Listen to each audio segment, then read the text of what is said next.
Hello दोस्तों, कैसे आप लोग। मैं उम्मीद करता हूं आप अच्छे होंगे और आपका पढ़ाई अच्छा चल रहा होगा। चलिए आज की इस वीडियो में हम देखेंगे DFCCIL एग्ज़ाम के लिए फिजिक्स का MCQ क्वेश्चन। ये क्वेश्चन है, ये सभी के सभी बहुत इंपॉर्टेंट क्वेश्चन है। ये मिसेलिनियस क्वेश्चन है जो हम आपको साइंस का बुक दिखाए हैं, उसी बुक का फिजिक्स सब्जेक्ट के सबसे लास्ट चैप्टर का ये क्वेश्चन है। ये मिसेलिनियस क्वेश्चन है। मिसेलिनियस क्वेश्चन होता है ये पूरे बुक का निचोड़ दिया रहता है, जो सबसे बेस्ट क्वेश्चन होता है उसका कलेक्शन होता है। तो ये आप देखिए, आपको इससे काफ़ी बेनिफिट मिलेगा एग्जाम के लिए। ठीक है, तो चलिए देखते हैं पहला क्वेश्चन से क्या है। देखिए ये पहला क्वेश्चन जो है ना, इसको मैंने नीचे एक्चुअली अरेंज करके लिखा हूँ। तो चलिए अब यहाँ से हम लोग देखेंगे पहला क्वेश्चन। ठीक है, इसको हम नीचे ऐसे करके लिख लिए ताकि आपको देखने में थोड़ा सा सुविधा हो। ठीक है, देखिए पहला क्वेश्चन आपका क्या कह रहा है कि the split of different colour of light in A prism. देखिए आप हिंदी में समझते तभी भी, इंग्लिश में समझते तभी भी, हम आपको दोनों भाषा में समझा देंगे। तो आप आराम से देखिए पहले, ठीक है, आपको सब कुछ समझ में आ जाएगा। तो देखिए जो स्प्लिट होता है प्रिज्म के अंदर लाइट, उसको हम क्या बोलते हैं? तो उसको हम डिस्पर्सन ऑफ लाइट बोलते हैं, या हिंदी में हम इसको वर्ण विक्षेपण बोलते हैं। थोड़ा सा हम समझ लेते हैं। देखिए सपोज कीजिए कि ये एक प्रिज्म है, समझ लिए। देखिए ये एक प्रिज्म है, ठीक है, क्या है प्रिज्म, और इधर से बाहर से व्हाइट लाइट आया। जब व्हाइट लाइट ये आया, व्हाइट लाइट आया मतलब श्वेत प्रकाश, तो क्या होता है प्रिज्म के अंदर ये 7 कलर में विभक्त हो जाता है। समझ गए बातों को। यहाँ पे आपको 7 कलर बना लेना है। ठीक है, हमारे यहाँ थोड़ा सा स्पेस कम है इसलिए हम थोड़ा छोटा छोटा ही बना रहे हैं। तो 7 कलर में विभक्त हो जाता है। इसके बाद जो यहाँ पे ये जो पॉइंट होता है इसको हम क्या बोलते हैं?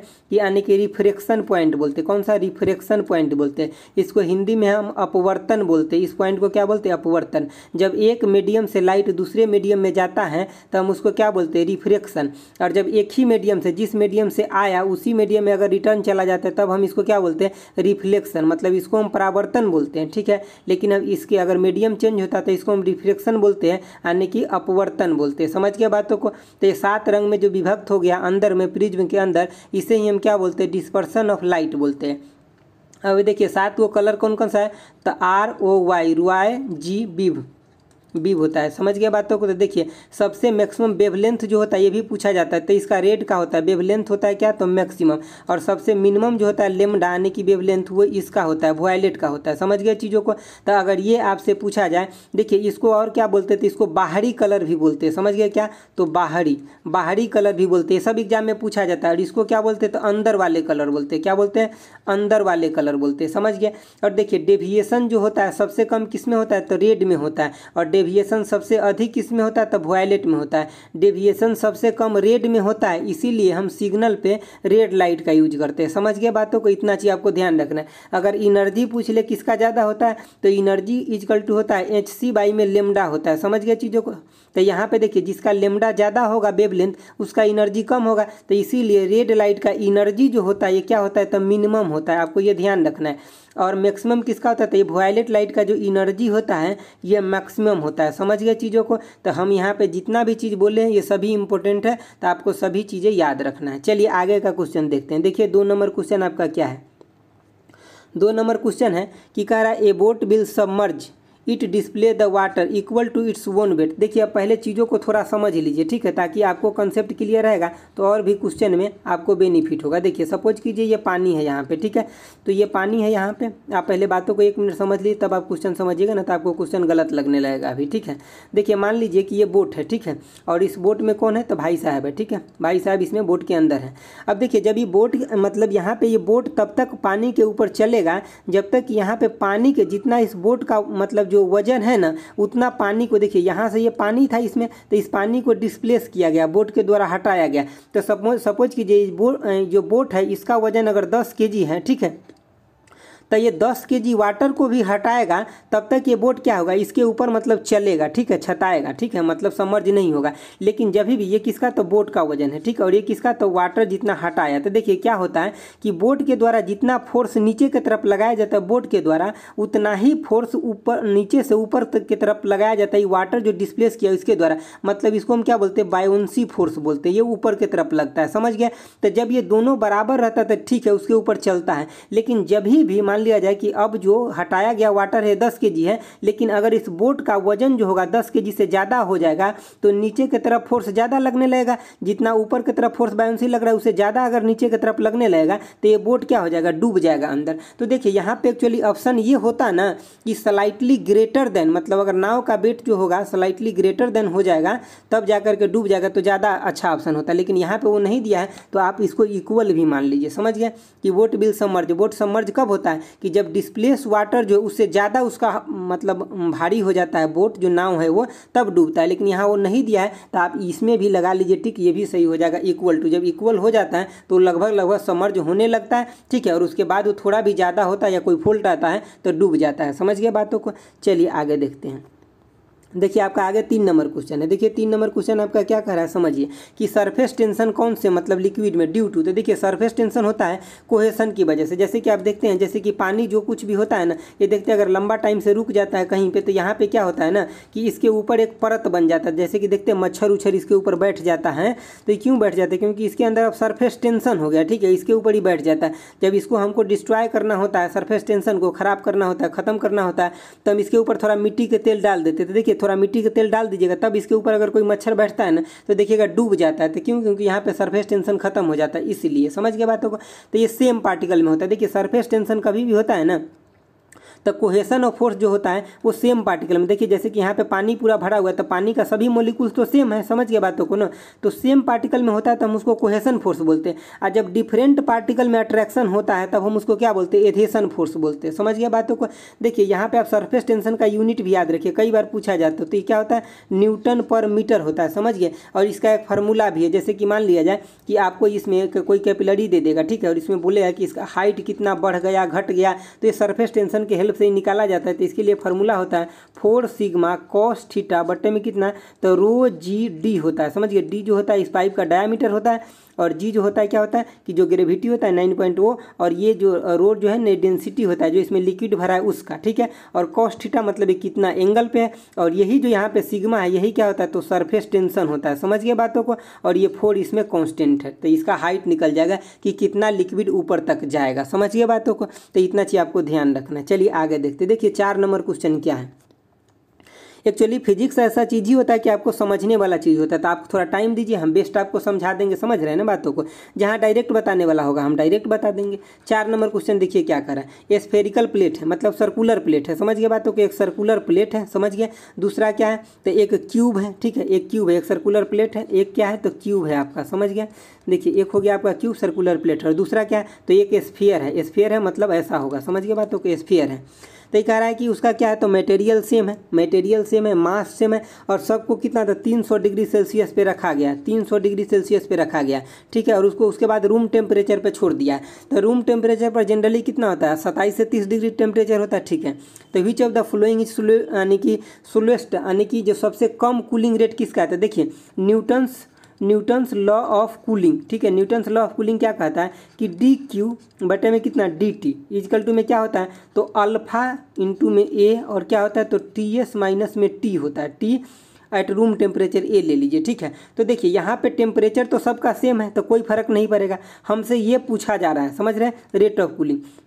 और ये अल्फा जो होता है ना मटेरियल कांस्टेंट होता है, तो मटेरियल भी सेम है तो अल्फा चेंज नहीं होगा, लेकिन शेप सबका अलग अलग है तो एरिया चेंज हो जाएगा। अब जिसका एरिया सबसे ज़्यादा होगा उसका ये कूलिंग रेट ज़्यादा होगा, लेकिन जिसका एरिया कम होगा उसका कूलिंग रेट कम होगा। तो हमको सिर्फ इस तीनों में ये पहचाना है कि किसका मतलब एरिया सबसे कम है। तो देखिए अगर सेम मटेरियल होगा, मास उसका सेम होगा, तो सबसे एरिया कम किसका होगा, स्फीयर का। स्फीयर का प्रॉपर्टी ये होता है क्या कि उसका स्फीयर का एरिया सबसे कम होता है, मिनिमाइज कर लेता है, पूरा पूरा गोल कर लेता है। समझ गया। तो एरिया सबसे कम स्फीयर का होगा, तो सबसे रेट ऑफ जो कूलिंग होगा सबसे कम किसका होगा, तो स्फीयर का होगा। तो ऑप्शन 3 हो जाएगा, ठीक है। और सबसे ज़्यादा रेट ऑफ कूलिंग किसका होगा, तो इसका प्लेट का होगा, क्योंकि देखिए प्लेट जो होता है ना सर्कुलर प्लेट, ये बहुत दूर में फैल गया। समझिए बातों को पहले, ठीक है। देखिए यहाँ पे तो ये प्लेट जो है बहुत दूर में फैल गया, तो जब प्लेट बहुत दूर में फैल गया इसका मतलब इसका एरिया बढ़ गया, तो ये जल्दी कूल हो जाएगा इन्वायरमेंट में। चलिए आगे देखते हैं। देखिए यहाँ पे क्या 5 नंबर क्वेश्चन क्या है कि ऑप्टिकल फाइबर्स क्या है। हम ऑप्टिकल फाइबर का यूज कहाँ करते हैं, तो इसको डॉक्टर के द्वारा यूज किया जाता है इंडोस्कोपी मतलब इंटरनल पार्ट को देखने के लिए, जहाँ सर्जरी उर्जरी होता है ना वहाँ इसका यूज किया जाता है। चलिए आगे देखते हैं क्वेश्चन क्या है। आगे आपका 6 नंबर क्वेश्चन है। देखिए इन यानी कि electronics what comes under the tank circuit. देखिए टैंक सर्किट के अंतर्गत जो आता है ना ये कैपेसिटी ऑफ इंडक्टेंस आता है। ठीक है, चलिए आगे देखते हैं हम।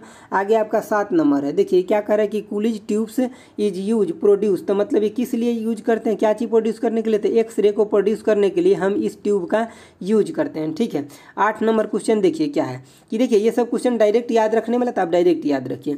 विच of the following use to regulated the electric supply. देखिए इलेक्ट्रिक सप्लाई को रेगुलेट करने के लिए हम जेनर डायोड का यूज करते हैं। इसके द्वारा क्या होता है कि इलेक्ट्रिक सप्लाई को रेगुलेट किया जाता है। ठीक है, चलिए आगे देखिए 9 नंबर क्वेश्चन आपका क्या है, द सोर्स ऑफ यानी कि जो मतलब जो एनर्जी जो सोर्स होता है सन के अंदर, जो एनर्जी का सोर्स होता है कैसे होता है, तो देखिए सन के अंदर एक्चुअली फ्यूजन होता है। देखिए इसको आपको ध्यान रखना है, इसको इंग्लिश में क्या बोलते हैं, तो संलयन, सॉरी हिंदी में संलयन बोलते हैं। और इसको देखिए इसमें आपको ध्यान रखना है, जो फ्यूजन होता है ना इसको हम क्या बोलते हैं, विखंडन, विखंडन बोलते हैं इसको। ठीक है, तो देखिए संलयन कहाँ होता है, तो ये होता है आपका जो सन तारा है वहाँ होता है, लेकिन विखंडन कहाँ होता है, तो जो आपका एटम बम होता है ना, जैसे मतलब जैसे कि एटम बम बोल दिए, जो न्यूक्लियर पावर प्लांट होता है ना उसके अंदर ये विखंडन होता है, समझ गया। तो ये कैसे होता है सन के अंदर, तो देखिए 2 हाइड्रोजन एटम जो होता है ना, 2 गो हाइड्रोजन एटम ये बहुत ज़्यादा टेम्परेचर पे एक हीलियम एटम में कन्वर्ट हो जाता है, समझ गया बातों को। तो ये हीलियम एटम में जो कन्वर्ट होता है इसके वजह से हाइड्रोजन जो हीलियम में कन्वर्ट होता है ना सन में,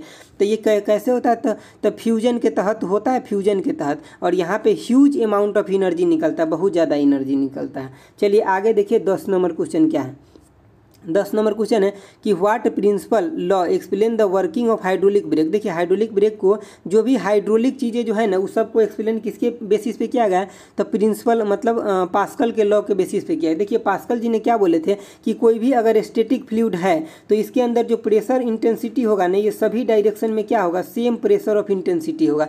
ये पास्कल के द्वारा कहा गया था। और इन्हीं के लॉ के ऊपर सब जो हाइड्रोलिक जितना भी ब्रेक है और जितना भी हाइड्रोलिक वर्किंग होता है इन्हीं के बेस पे, इसी लॉ के बेस पे होता है। ठीक है, देखिए 11 नंबर क्वेश्चन देखिए, if the length of the simple pendulum is half. तो देखिए सबसे पहले बात कि आप टाइम पीरियड ऑफ ऑसिलेशन क्या होता है, तो ये आपको पता होना चाहिए 2 पाई और रूट के अंदर कितना, तो L/G होता है। जब इसका लेंथ को आप आधा कर देते हैं, मतलब जो इसका लंबाई है उसको आधा कर देते हैं, तो T इक्वल टू अब क्या हो जाएगा कि 2 पाई और लेंथ इक्वल टू क्या आधा कर दिए, तो L/, क्या ले ले 2G ले ले। तो आप इसको आप क्या देख रहे हैं कि T इक्वल टू अगर आप नया लिखेगा तो 1/√2 हो गया। ठीक है, और उसके बाद क्या हो गया 2 पाई √L/G। तो देखिए ये तो आपका पुराना ही था, तो अब नया क्या हो रहा है कि √2 फैक्टर से डिक्रीज कर रहा है, समझ गया बातों को।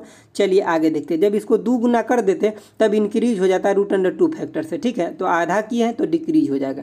चलिए आगे देखते हैं आपका कौन सा क्वेश्चन है, 12 नंबर। देखिए क्या कह रहा है 12 नंबर आपका क्वेश्चन कह रहा है इलेक्ट्रॉन माइक्रोस्कोपी इन्वेंटेड, तो किसके द्वारा, तो क्लोन एंड रुस्का के द्वारा इन्वेंट किया गया था। ठीक है, चलिए आगे देखते हैं क्वेश्चन क्या है। आगे आपका 13 नंबर क्वेश्चन, 13 नंबर है कि क्लियर नाइट आर यानी कि कोल्डर, जब क्लियर नाइट होता है ना तो ये कोल्डर, जैसे कि आप देखते हैं ना आसमान साफ रहता है जिस दिन तो बहुत अच्छा हवा चलता है और आपको ठंडा महसूस होगा। लेकिन वही अगर बादल छाया रहता है तो आपको गुमसुम लगता है और गर्मी महसूस होता है। किस वजह से, तो रेडिएशन की वजह से। देखिए जब क्लियर नाइट रहता है ना तो उसमें क्या होता है कि रेडिएशन अच्छा से होता है, तो नीचे का जो बहुत ज़्यादा हॉट एयर जो होता है ना, हॉट एयर होता है ये ऊपर की तरफ चला जाता है और नीचे फिर मतलब जो ठंडा एयर होता है वो आ जाता है, तो आपको यहाँ पे कैसा ठंडा महसूस होता है। लेकिन यहीं पे जब बादल ऊपर में पूरा छाया रहता है तो ये क्या होता है, यहाँ पे अब ना मतलब बहुत गुमसुम हो जाता है। जो रेडिएशन होता है ये नीचे का हॉट एयर ऊपर नहीं जा पाता है, इंट्रैप्ट हो जाता है, तो उसके वजह से क्या होता है कि आपको गर्मी महसूस होता है। तो ये सब खेल किसका है,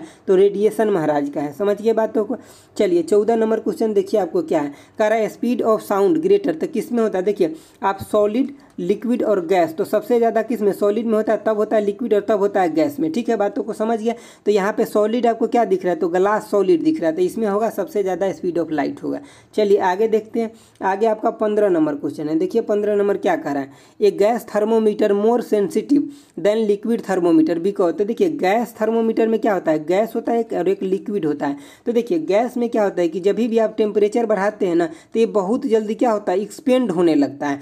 और लिक्विड में जब आप टेम्परेचर बढ़ाते हैं तो ये भी एक्सपेंड होता है, लेकिन ये बहुत ज़्यादा होता है। गैस बहुत ज़्यादा होता है लेकिन लिक्विड बहुत कम होता है। तो ये बहुत जल्दी एक्सपेंड करता है ना, इसीलिए ये रिस्पॉन्स भी जो देता है ना ये बहुत फास्टर देता है। तो कैसा है, मतलब इसका ऑप्शन कौन हो जाएगा, तो एक्सपेंड मोर देन लिक्विड, मतलब गैस जो होता है मोर एक्सपेंड होता है लिक्विड के कंपेरिजन में। समझ गया बातों को, जब गैस में आप टेम्परेचर बढ़ाते तो वो बहुत जल्दी अपना वॉल्यूम बढ़ाने लगता है। समझ गए चीज़ों को। चलिए आगे देखिए 16 नंबर क्वेश्चन क्या है कि tungsten use for the manufacture of the filament. देखिए फिलामेंट के मतलब मैन्युफैक्चर के जो बल्ब के अंदर फिलामेंट होता है उसके मैन्युफैक्चर में हम टंगस्टन का यूज करते हैं। क्यों, क्योंकि इसका जो मेल्टिंग पॉइंट होता है बहुत ज़्यादा होता है, लगभग कितना, तो 3400 से लेकर के और 3500 डिग्री सेल्सियस तक इसका मेल्टिंग पॉइंट होता है। इसके आसपास आपको जो आंसर मिलेगा यही आपको टिक लगाना है। चलिए आगे देखिए, आगे आपका क्या 17 नंबर क्वेश्चन आपको पूछ रहा है कि विजुअल वेवलेंथ ऑफ लाइट क्या होता है। विजुअल जो आप देख सकते हैं तो वो होता है कितना, 3900 से लेकर के और 7600 एंगस्ट्रम के बीच में होता है। ठीक है, और देखिए यहाँ पे आपको एक बात और ध्यान रखें कि एक एंगस्ट्रम इक्वल टू कितना होता है, तो 10⁻⁻10 मीटर के बराबर होता है। तो अगर आपसे कभी मीटर में पूछ ले तो इन चीज़ों को आपको चेंज कर लेना है, या माइक्रोमीटर में पूछ ले तो उसे भी चेंज कर लेना है, क्योंकि आपको ये भी पता है कि एक माइक्रोमीटर इक्वल टू कितना होता है, तो 10⁻6 मीटर होता है। तो आपको जिसमें भी पूछेगा आपको चेंज कर लेना है वैल्यू डाल करके। ठीक है, इतना तो आपको आता ही है। चलिए आगे देखिए 18 नंबर क्वेश्चन है कि who measure the velocity of light first. तो देखिए रोमर के द्वारा first time velocity of light का मेजर किया गया था। ठीक है, चलिए आगे देखते। आगे आपका 19 नंबर क्वेश्चन है, कह रहा है व्हेन ए व्हीकल पास, अगर कोई व्हीकल पास होता है तो वहाँ पे जो भी टीवी होता है या मतलब जो कुछ भी चलते रहता है जो साउंड क्रिएट करता है वो कभी कभी टूट जाता है, डिस्ट्रॉय हो जाता है। क्यों, क्योंकि देखिए होता क्या है कि जैसे कि सपोज कीजिए यहाँ एक व्हीकल जा रहा है रोड के ऊपर, ठीक है, और आपके घर के अंदर क्या है कि टीवी चल रहा है।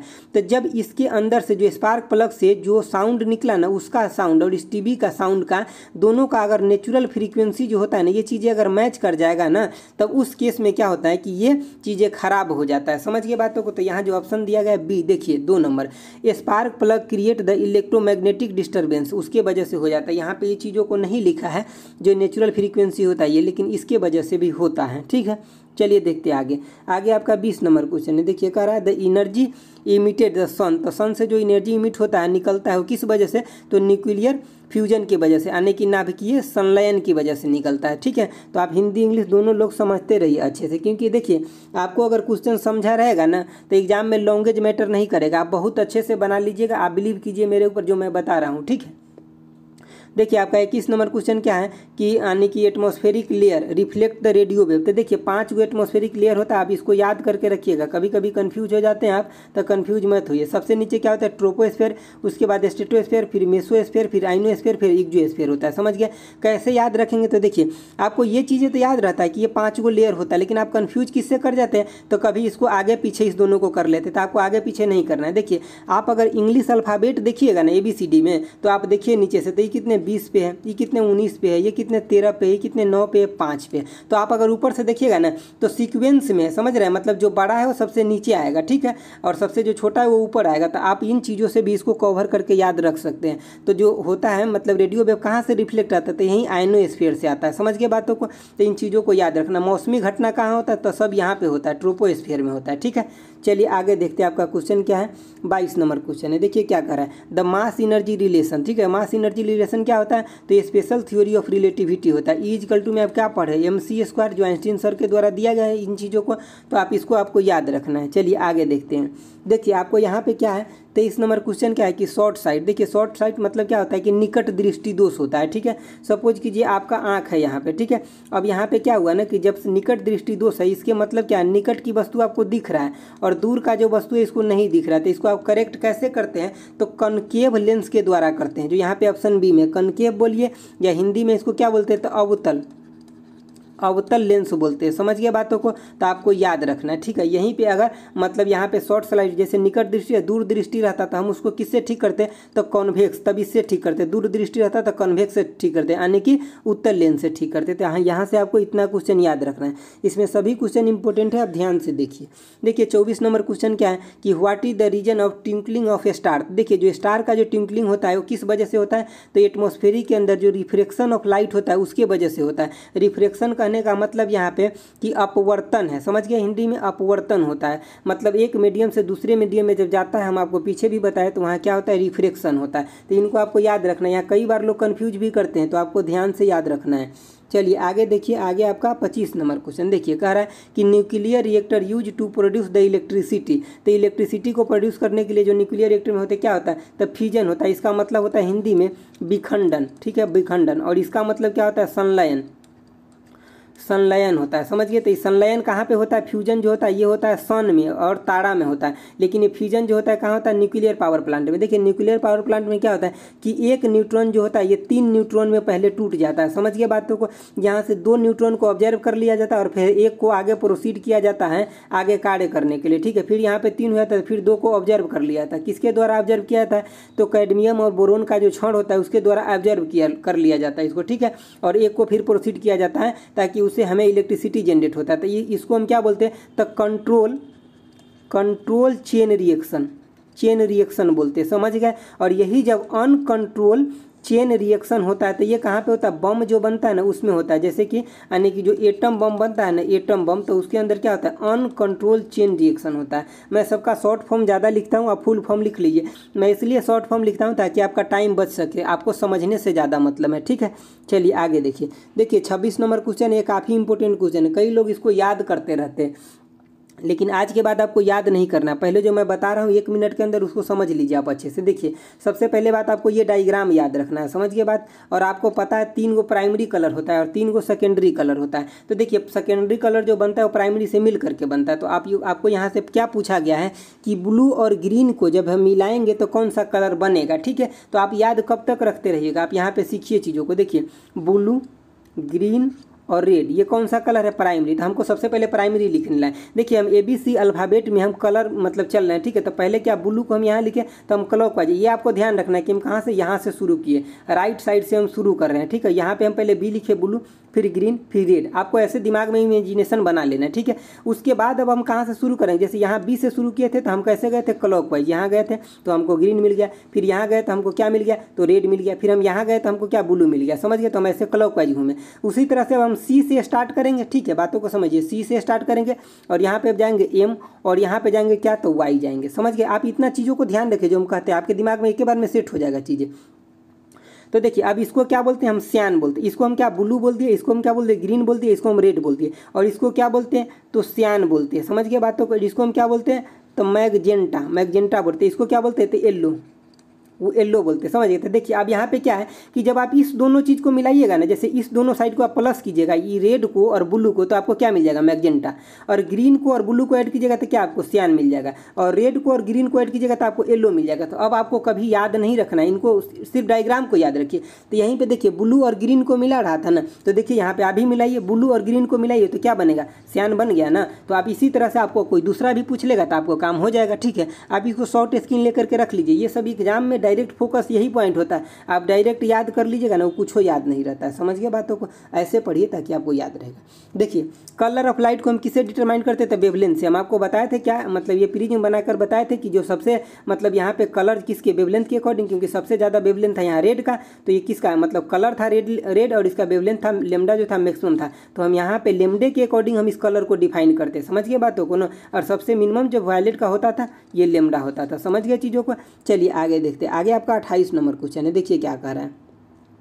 कह रहा है which of the following set of colour is called the complementary colour. तो देखिए इसमें सभी के सभी क्या है, कॉम्प्लीमेंट्री कलर है। तो आप इसको एक बार देख लीजिएगा, ऑप्शन नंबर 4 हो जाएगा, ठीक है। चलिए आगे देखिए। देखिए 29 नंबर क्वेश्चन क्या है कि इन ए डेजर्ट और hot summer day mirage occurs. देखिए मिराज जो बनता है वो किस वजह से बनता है, तो टोटल इंटरनल रिफ्लेक्शन होता है, यानी कि पूर्ण आंतरिक परावर्तन जो होता है ना, इसके वजह से जो होता है क्या बनता है कि मिराज बनता है। मतलब जैसे कि जो डेजर्ट होता है ना, राजस्थान साइड में जो होता है चीज़ें, तो वहाँ क्या होता है, कहीं पानी अगर नहीं हो रहता है ना, तभी भी वहाँ दूर से देखने पे चमकता हुआ पानी दिखाई देता है। वो किस वजह से, तो ये इंटरनल रिफ्लेक्शन की वजह से ऐसा होता है, ठीक है।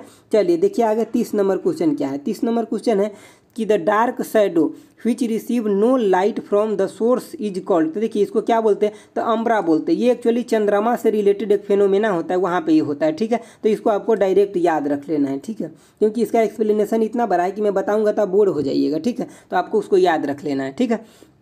देखिए 31 नंबर क्वेश्चन क्या है, the speed of light in A vacuum is about कितना है, तो 3 इंटू में कितना 10⁸ और मीटर पर सेकेंड है, ये तो आप जानते भी है, ठीक है। इन अदर मीडियम तो देखिए जितना यानी कि जो मतलब लाइट का जो वेलोसिटी वैक्यूम में होता है ना, उससे सब जगह कम ही होगा अदर मीडियम में, तो ऑलवेज स्लोअर होगा, दूसरा मीडियम में कम होगा इससे, ठीक है। वैक्यूम में सबसे ज़्यादा होता है स्पीड ऑफ लाइट। चलिए आगे देखिए 32 नंबर क्वेश्चन कह रहा है पेरिस्कोप कहाँ यूज करते थे। देखिए ये जो सबमरीन होता है उसके अंदर पेरिस्कोप का यूज किया जाता है बाहर के व्यू को देखने के लिए, ये हम आपको कल शाम वाले वीडियो में भी बताए थे, ठीक है। देखिए 33 नंबर क्वेश्चन क्या है, आप यहाँ पे पढ़िए। देखिए कनकेव मिरर का यूज कहाँ किया जाता है, तो कनकेव यानी कि कॉम्पैक्ट मिरर में भी किया जाता है और सेविंग मिरर में भी, दोनों जगह किसका यूज किया जाता है, तो कनकेव मिरर यानी कि अवतल दर्पण का यूज किया जाता है। समझ गए बातों को। चलिए आगे देखते हैं। आगे देखिए आपका 34 नंबर जो क्वेश्चन है क्या कर रहा है, पढ़िए इसको। देखिए 34 नंबर क्वेश्चन ये है कि आपको टाइम दिया है कितना, तो 0.1 सेकेंड। तो ये पूछ रहा है क्या, फ्रीक्वेंसी। देखिए फ्रीक्वेंसी जो होता है ये 1/टाइम होता है और इसका यूनिट क्या होता है, तो हर्ज में होता है। समझिए बातों को। तो 1/, या 0.1 कीजिएगा हर्ज, तो ये कितना आ जाएगा, तो आपको 10 हर्ज आ जाएगा। समझिए बातों को। तो ये ऐसे आपको चेंज कर लेना है, अगर कभी फ्रीक्वेंसी में भी दिया जाएगा तभी आप टाइम में चेंज कर लीजिएगा, ये सेम फार्मूला का यूज करके। समझ गया। चलिए आगे देखते हैं। देखिए आपका आगे कौन सा क्वेश्चन है। देखिए 35 नंबर क्या कह रहा है, कह रहा है कि which one of the flowing wave consist of यानी कि क्रस्ट एंड थ्रस्ट। तो देखिए ये जो होता है ऐसे होता है, देखिए एक्चुअली ऐसे होता है, ठीक है। क्रस्ट और थ्रस्ट ऐसे होता है, जैसे क्रस्ट इसको बोलते हैं और थ्रस्ट जो है इसको बोलते हैं। समझ गए। दो क्रस्ट के बीच, यहाँ क्रस्ट होगा फिर यहाँ थ्रस्ट होगा, दो क्रस्ट के बीच के दूरी को हम क्या बोलते हैं, ये भी एग्जाम में पूछा जाता है, तो इसको हम वेवलेंथ बोलते हैं। समझ गया बातों को। तो इसको ये कौन सा वेव है, तो ये है आपका ट्रांसवर्स वेव हो गया। समझ गया बातों को। यानी कि अनुप्रस्थ रंग हो गया, और जो लॉन्गिट्यूडनल रहता है यानी कि अनुदैर्ध्य रहता है वो कैसा, तो ऐसा वेव होता है। समझ गया। तो आपको दोनों याद रखना है। चलिए आगे देखते हैं 36 नंबर क्वेश्चन। देखिए 36 नंबर क्वेश्चन क्या है कि which of the following remains unchange when the sound transfer from one medium to दूसरा मीडियम। तो देखिए जब एक मीडियम से दूसरा मीडियम में जब साउंड ट्रेवल करता है तो फ्रीक्वेंसी में चेंज नहीं होता है। आपको अच्छे से ध्यान रखना है, यहाँ आपको सभी ऑप्शन जो दिखाई दे रहा है आप कन्फ्यूज कर सकते हैं। बाकी एम्पलीट्यूड, स्पीड, वेवलेंथ ये सब चेंज करता है, लेकिन फ्रीक्वेंसी कभी चेंज नहीं करता है, क्योंकि इन सब के ऊपर फ्रीक्वेंसी डिपेंड नहीं रहता है। चलिए आगे देखते हैं 37 नंबर क्वेश्चन क्या है। देखिए 37 नंबर क्वेश्चन पूछ रहा है कि जो यहाँ स्टेटमेंट 4 को दिया है इसमें कौन सा करेक्ट नहीं है। तो आप पहला पढ़िए। देखिए पहला क्या है कि electromagnetic wave are transverse wave, तो यस ये तो सही है, मतलब ये गलत नहीं है। आपसे इनकरेक्ट पूछ रहा है, नॉट करेक्ट पूछ रहा है, लेकिन ये सही है, ठीक है। तो देखिए दूसरा क्या है कि यानी कि electromagnetic wave include the light radio wave, तो ठीक है ये भी सही है, ठीक है। तीसरा देखिए कि electromagnetic wave can not be transmit यानी कि ट्रांसमिट थ्रू वैक्यूम, तो यही गलत है। इलेक्ट्रोमैग्नेटिक वेव जो होता है ट्रांसमिट होता है वैक्यूम में, तो क्वेश्चन के अकॉर्डिंग ये सही हो जाएगा, लेकिन ऑप्शन ये स्टेटमेंट गलत है। समझ गए बातों को। चलिए आगे देखते। देखिए electromagnetic wave have very high frequency, तो यस इसका वेरी हाई फ्रीक्वेंसी होता है। समझ गए चीज़ों को। तो आपको ऑप्शन इसमें क्वेश्चन के अकॉर्डिंग कौन सही हो जाएगा, तो 3 नंबर हो जाएगा, ठीक है। चलिए आगे देखते। देखिए आपको पूछा जा रहा है यहाँ पे 38 नंबर क्वेश्चन क्या है कि 1 मेगा हर्ज, तो मेगा का मतलब 10⁶ होता है, आपको पता भी है, तो कितना हो जाएगा 10⁶ हर्ज हो जाएगा, ठीक है। देखिए साउंड वेव कैसा होता है, तो ये होता है लॉन्गिट्यूडनल वेव होता है, ठीक है। लॉन्गिट्यूडनल वेव कहने का मतलब है कि आपका अनुदैर्ध्य तरंग हो जाएगा। समझ गए बातों को हिंदी में। तो आप इन चीज़ों को ध्यान रखिए। देखिए यहाँ पे आपका 40 नंबर क्वेश्चन क्या है, a long flexible spring is equal, तो उसको हम क्या बोलते हैं, तो स्लिंकी बोलते हैं, ठीक है। इसको आपको याद रखना है। चलिए आगे देखते हैं। आपका 41 नंबर क्वेश्चन क्या है। देखिए कह रहा है कि photograph was the first device that could record and play back sound invented by, किसके द्वारा इन्वेंट किया गया था, तो थॉमस अल्वा एडिसन के द्वारा इसका इन्वेंशन किया गया था, ठीक है।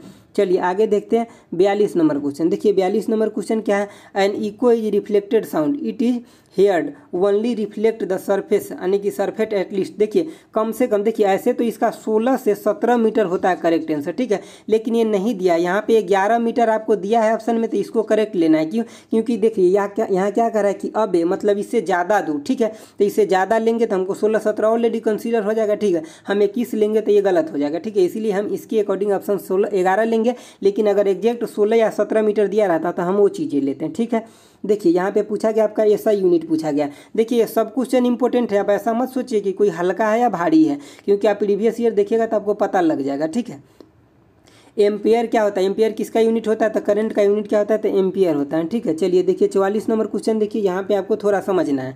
देखिए क्या कह रहा है कि 4 ओम है, ठीक है, 4 ओम का 4 रेजिस्टेंस है, ठीक है, मतलब 4 4 4 और 4 4 4 ओम का 4 गो रेजिस्टेंस है। इसको किस में कलेक्ट करना है आपको, तब पैरेलल। पैरेलल कहने का मतलब क्या है, तो समांतर, समांतर श्रेणी में, ठीक है। और यहाँ पे अगर सीरीज बोला होता, सीरीज, तो इसका मतलब क्या होता है, तो श्रेणी क्रम होता है। समझ गया बातों को। तो देखिए आपको मतलब यहाँ समांतर में जोड़ना था, इसका आर इक्विवेलेंट इजकल टू कितना है, इसका फॉर्मूला क्या होता है, आर इक्विवेलेंट इजकल टू तो 1/r1 प्लस में 1/r2, ठीक है, ऐसे आगे चलते जाता है, ठीक है। तो आप यहाँ पे जोड़ लीजिए इसको, देखिए 1/r इक्विवेलेंट इजकल टू क्या हो जाएगा, तो 1/4 प्लस में 1/4 प्लस में कितना, तो 1/4 प्लस में 1/4। तो इसको जब एलसीएम लीजिएगा तो 4 और 4 हो जाएगा, तो आर इक्विवेलेंट इजकल टू कितना हो जाएगा, तो 1 हो जाएगा, 1 ओम हो जाएगा। तो ऑप्शन कौन हो जाएगा, ये। यही आपको सीरीज में पूछा रहता तो आर इक्विवेलेंट कितना हो जाता है, 4 प्लस में 4 प्लस में कितना, 4 प्लस में 4, तो कितना 16 हो जाता है। यहाँ पे 16 ओम हो जाता है। अगर सीरीज में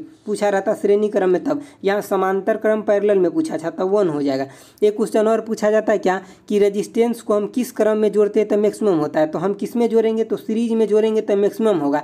और इसको हम अगर मतलब किस में, सीरीज में जोड़ेंगे तो मैक्सिमम और पैरेलल में जोड़ेंगे तो मिनिमम होता है, ठीक है। तो ये भी आपको याद रखना है। चलिए आगे देखते हैं। आगे आपका क्या है, 45 नंबर क्वेश्चन है। देखिए दोस्तों, अगर आपको अच्छा लग रहा है तो एक लाइक कर दीजिए, ठीक है, और एक शेयर कमेंट जरूर आप करिएगा, ऐसे आप लोग करते हैं, ठीक है, तो मुझे बहुत अच्छा लगता है देख करके। चलिए 45 नंबर क्वेश्चन देखिए आपको क्या है। 45 नंबर क्वेश्चन है, which one of the flowing unit of मतलब एंगुलर वेलोसिटी। तो एंगुलर वेलोसिटी क्या होता है, तो ये रेडियन पर सेकेंड होता है। तो इसका आंसर क्या हो जाएगा, ऑप्शन 2 हो जाएगा, ठीक है। देखिए 46 नंबर क्वेश्चन देखिए क्या कर रहा है, आपसे कोई यहाँ से नॉट वेक्टर पूछ रहा है, यानी कि वेक्टर जो वेक्टर क्वांटिटी होता है इसमें क्या होता है, तो इसमें मैग्नीट्यूड भी होता है और डायरेक्शन दोनों होता है। लेकिन स्केलर जो क्वांटिटी होता है इसको बोलते हैं हम सदिश राशि, वेक्टर क्वांटिटी को, स्केलर क्वांटिटी को अदिश राशि बोलते हैं। इसमें सिर्फ क्या होता है, तो मैग्नीट्यूड होता है, कोई डायरेक्शन नहीं होता है। तो यही आपसे मतलब पूछ रहा है कौन वेक्टर नहीं है, मतलब स्केलर है, तो कौन हो जाएगा, तो ये हो जाएगा एरिया और डेंसिटी। बाकी जो भी ये तीनों ये सब कैसा है, तो वेक्टर है, यानी कि सदिश राशि। इस सबके पास कैसा है, तो डायरेक्शन भी और मैग्नीट्यूड भी है। लेकिन ऑप्शन नंबर 4 के पास सिर्फ मैग्नीट्यूड है, कोई डायरेक्शन नहीं है, ठीक है। देखिए आप 47 नंबर क्वेश्चन देखिए अच्छे से। देखिए यहाँ इम्पल्स पूछ रहा है, इम्पल्स। तो देखिए सबसे पहले बात, इम्पल्स इक्वल टू क्या होता है, फोर्स गुने में टाइम। कई बार इसका यूनिट पूछा जाता है तो न्यूटन सेकेंड हो जाएगा, समझ गया। कई बार इसका डायमेंशन पूछा जाता है तो आप डायमेंशन आराम से बना लीजिएगा, ठीक है, यानी कि फोर्स इंटू में क्या, तो टाइम करके, ठीक है। तो देखिए उसके बाद क्या, ये कहाँ पे इम्पल्स लगता है, तो देखिए जैसे कि बहुत कम टाइम के लिए बहुत ज़्यादा बड़ा फोर्स अगर लगता है ना, तो हम उसको क्या बोलते हैं, कि उसको इम्पल्स फोर्स बोलते हैं। समझ गए बातों के। सपोज कीजिए कि एक ट्रेन इधर से आ रहा है, ठीक है, एक ट्रेन इधर से आ रहा है और दूसरा ट्रेन इधर से आ रहा है, ठीक है। भगवान न करे ऐसा कभी हो, लेकिन हम एक एग्जाम्पल देते ताकि आपको दिमाग में सेट हो जाए। तो अगर ये दोनों ट्रेन अगर टक्कर ले रहा है, ठीक है, अगर टक्कर ले रहा है तो यहाँ क्या होगा, बहुत कम समय के लिए लेकिन बहुत ज़्यादा फोर्स लगेगा। तो यहीं पे इम्पल्स को क्या किया जाता है, ऑब्जर्व किया जाता है। मतलब बहुत कम समय के लिए अगर ये दोनों रनिंग में है तो बहुत ज़्यादा फोर्स लगेगा ना जब दोनों टकराएगा, तो ठीक है, ठीक है। तो यहाँ पे इम्पल्स को मेजर किया जाता है। समझ गए बातों को। तो यही इम्पल्स का मतलब हमें देखने के लिए मिलता है एग्जाम्पल। चलिए आगे देखिए 48 नंबर क्वेश्चन क्या कर रहा है, कि double the distance between two force body. देखिए दो फोर्स, यानी कि सबसे पहले बात न्यूटन्स फोर्स ऑफ जो ग्रेविटी है इसका फार्मूला क्या होता है, तो Gm1 M2 बटे में कितना, तो r²। देखिए दो बॉडी है, एक बॉडी यहाँ पे, ठीक है, और एक बॉडी यहाँ पे, ठीक है। इसका मास होता है M1 और इसका मास होता है M2 और दोनों के बीच में जो डिस्टेंस होता है r। तो यही यहाँ पे जब पूछा जाता है ना कि फोर्स कितना लगता है, तो फोर्स इसके डायरेक्टली प्रोपोर्शनल होता है मास के, और इसके डिस्टेंस के कैसा होता है, तो इन्वर्सली प्रोपोर्शनल होता है। कई बार ये G जो यूनिवर्सल जो कॉन्स्टेंट होता है इसका वैल्यू भी पूछा जाता है। तो कितना होता है 6.67 इंटू में 10⁻⁻11 क्या, तो न्यूटन मीटर पर kg²। इसका आपको यूनिट भी याद रखना है। यूनिट तो हालांकि यहीं से बन जाता है, क्योंकि देखिए आप फोर्स का क्या होता है न्यूटन, और इसका ये डिस्टेंस है तो मीटर² हो जाएगा, और बटे में यहाँ दो मास है तो क्या हो जाएगा, kg² हो जाएगा। समझ गए बातों को। तो ये चीज़ आपको यहीं से बन जाएगा, ठीक है। देखिए तो ये चीज़ आप समझ गए। तो देखिए यहाँ पे अब अगर हम डिस्टेंस को क्या कर दे, गुना कर देंगे तो क्या हो जाएगा, यहाँ पे r की जगह 2r हो जाएगा, तब यहाँ 2r हो जाएगा, तो यहाँ पे क्या हो जाएगा 4 आ जाएगा ना, तो यही क्या हो जाएगा 1/4 रह जाएगा। फोर्स जो कितना बच जाएगा, अगर हम डिस्टेंस को 2 गुना कर दे बढ़ा करके दोनों मास के बीच, तब फोर्स हमारे पास 1/4 बच जाएगा। समझ गया। चलिए 49 नंबर क्वेश्चन देखते हैं, ठीक है। देखिए 49 नंबर क्वेश्चन क्या है, कि which one of the following statement is not correct. यहाँ आपसे नॉट करेक्ट पूछ रहा है। तो देखिए यहाँ पे क्या है कि mass of the body constant, मतलब कहीं सब जगह क्या होता है, अब किसी किसी भी प्लानेट पर लेके चला जाइए, मास कांस्टेंट होता है, मास चेंज नहीं होता, वेट चेंज होता है। तो ये तो सही है अपना बात, ठीक है, ये गलत नहीं है, नॉट करेक्ट हमसे पूछ रहा है। देखिए वेट जो होता है क्या होता है कि नॉट कांस्टेंट, ठीक है, वेट कांस्टेंट नहीं होता है, क्योंकि वेट को आप जहाँ जहाँ लेके जाइएगा वहाँ ग्रेविटी जैसा होगा वैसा वहाँ पे वेट बदल जाएगा, क्योंकि वेट क्या होता है तो mg होता है, ठीक है। तो ये भी फार्मूला आपका सही, लेकिन ये सही नहीं है। क्या देखिए क्या कह रहा है कि मून के ऊपर वेट क्या होगा 1/4 होता है, नहीं, मून के ऊपर जो वेट होता है कितना होता है तो 1/1 कितना होता है 6 होता है, क्योंकि वहाँ पे ग्रेविटी कितना हो जाता है। अगर मान लीजिए कि धरती पे वेट है mg तो मून पे कितना हो जाएगा तो mg/6 हो जाएगा, तब सही हो जाएगा, समझ रहे हैं, क्योंकि यहाँ पे मून के ऊपर g कितना होता है 1/6 होता है। तो यही स्टेटमेंट हमारा गलत है, ठीक है। चलिए देखिए 50वां नंबर क्वेश्चन क्या है। देखिए 50 नंबर क्वेश्चन क्या है, calculate the power if a body has कितना था 600 जूल से आपका, ठीक है, और 2 मिनट में। देखिए आपको पावर इक्वल टू क्या जानते हैं तो जूल पर सेकेंड होता है, समझिए इक्वल टू का साइन है। तो देखिए कितना दिया है तो 600 जूल दिया हुआ है, ठीक है। टाइम कितना है तो 2 मिनट दिया, तो 2 गुने में 60 कर लीजिए तो ये सेकंड हो जाएगा। तो ये आपका यूनिट बन गया किसका वाट, और ये कितना हो जाएगा 60 से ही कट जाएगा और ये भी 2 से कट जाएगा, तो कितना हो जाएगा 5 वाट्स हो जाएगा, समझ गए। तो इतना आपको यहाँ पे पावर हो जाएगा इस बॉडी के लिए, समझ गए। तो कैलकुलेटर यहाँ पे आप पावर कर लिए। तो देखिए इसमें 100 क्वेश्चन है दोस्तों, ठीक है। तो हम आपको आज 50 करा दिए। आपको अगर अच्छा लगा तो एक कमेंट करके बताइएगा, और मैं उम्मीद करता हूँ कि आपको बहुत अच्छा लगा होगा, क्योंकि ये सीरीज जो है ना इतना अच्छा है, अगर आप एक बार इसको ठीक से देखते हैं तो आपको काफ़ी बेनिफिट होगा एग्जाम में, समझ गए बातों को। तो आप अच्छे से देखिए, आपको एग्जाम में काफ़ी बेनिफिट होगा, और आप अच्छे से स्कोर करिए एग्जाम में, ठीक है, और आपका जॉब जरूर लगेगा, ठीक है। आप जैसा तैयारी करिएगा, देखिए आप अगर अभी मेहनत करके कीजिएगा ना तैयारी तो आपका सिलेक्शन जरूर होगा। लेकिन अभी आप एक क्वेश्चन छोड़िएगा, एक देखिएगा, एक छोड़िएगा, एक देखिए, तो आपको कंसेप्ट क्लियर नहीं होगा, तो फिर जाकर के आप 1-2 क्वेश्चन से फंस जाइएगा, तो आपके लिए प्रॉब्लम हो जाएगा, ठीक है। तो दोस्तों अगर आपको अच्छा लगा तो एक कमेंट करके जरूर आप बताइएगा। देखिए जितना देर में हम 50 क्वेश्चन आपको अच्छे से समझाएंगे ना, जितना भी VIP लोग जो पढ़ाते हैं ना वो 50 क्वेश्चन को 4 गो वीडियो में लेकर के आएंगे आपके लिए, ठीक है। लेकिन हम आपको बिना 1 मिनट टाइम वेस्ट किए हुए हम आपको 50 क्वेश्चन अच्छे से समझाए, ठीक है। तो एक लाइक तो बनता है दोस्तों, ठीक है। तो thanks for watching, okay bye, जय हिंद दोस्तों।